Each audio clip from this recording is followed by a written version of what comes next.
Hello, Betty Croswick here. I hope everybody's been well and that we have the promise, at least, of some really sunny weather later in this coming week, and that would be wonderful and bring everybody's spirits right up because Lord knows they have been dragging the ground people's spirits for quite a while now.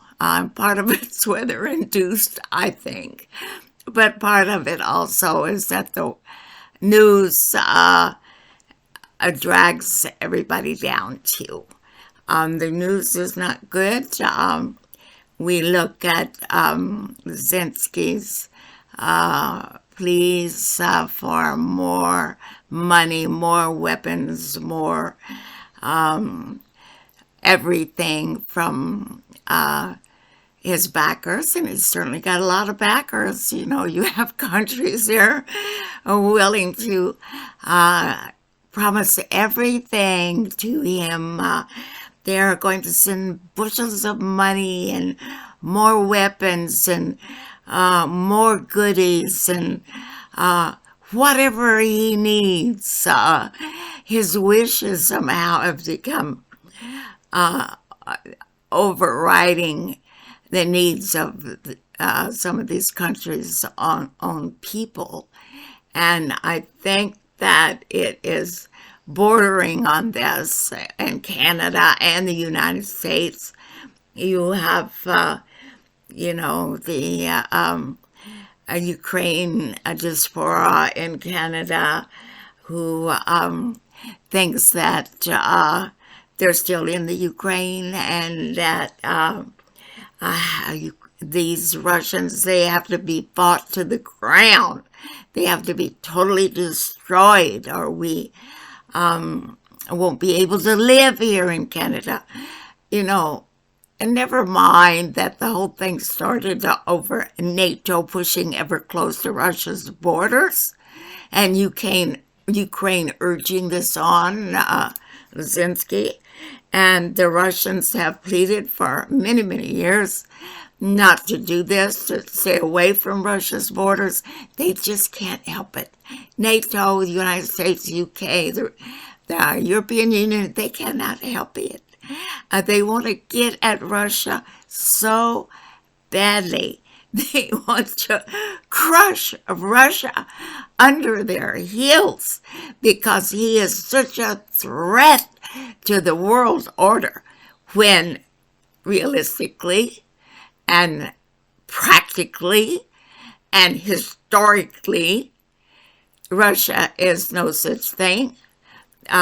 Russia has been pretty much minding its own business these last years, trying to feed its people, trying to grow some business, trying to, now it has been, yes, milking up its military because of all the threats it gets from the United States and NATO and the world order that Russia is going to be crushed. Well, no country wants to be crushed. No person wants to be crushed. So they're going to fight back and get NATO away from Russia's borders. That's all Russia has asked. And it was rebuffed by the Ukraine. It's buffed by the entire Western world that NATO will go wherever it wants to. If it wants to go on the border of Russia, it'll go on the border of Russia. Well, we see what the results of going onto the border of Russia has produced. And there is, sadly, it looks as though there's not going to be any immediate end to it. And so Zelenskyy, he's in my opinion, Zelenskyy, he feels like he's on top of the world while he's bullying the world around and saying, here's what you have to do. You have to send me this much money a month, and you have to send me all of these weapons, and I want these kinds of weapons and that kinds of weapons. And there. So that's what Zelenskyy is worried about. He's not worried about his men.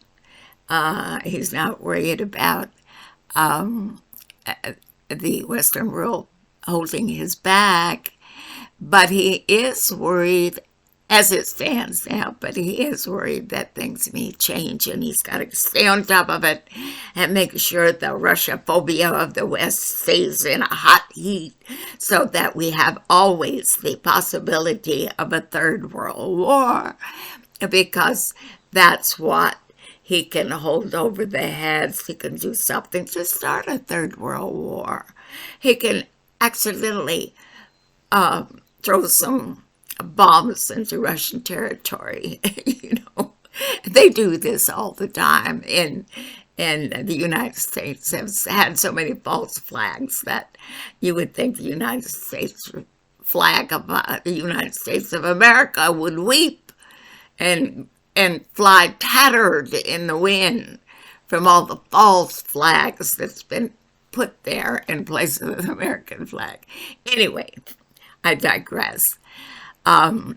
No, I believe that there is this strong possibility, and although I was cushioned in my thinking for a while that, well, NATO hadn't put any planes in the sky or troops on the ground in Ukraine the first 6 weeks, 2 months of the war, that's maybe that feeling of fear of some mad exploration into a third world war is not going to happen.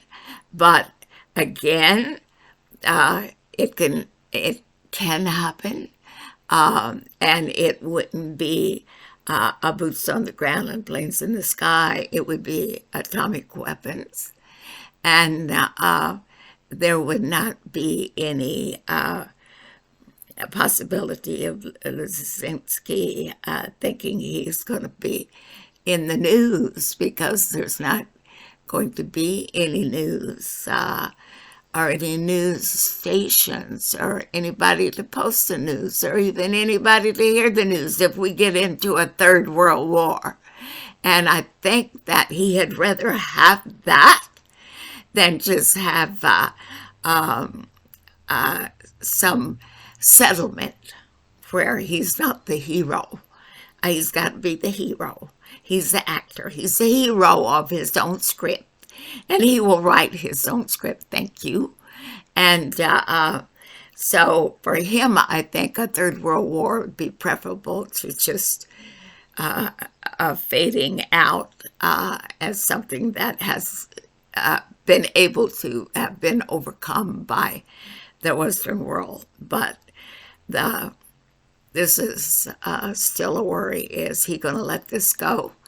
And I'm not sure. He's a megalomaniac, and he's an actor. He's my definition of megalomaniac. So anyway, be good, be calm, be careful, and I'll post again next time on this same subject. Thank you very much. Goodbye.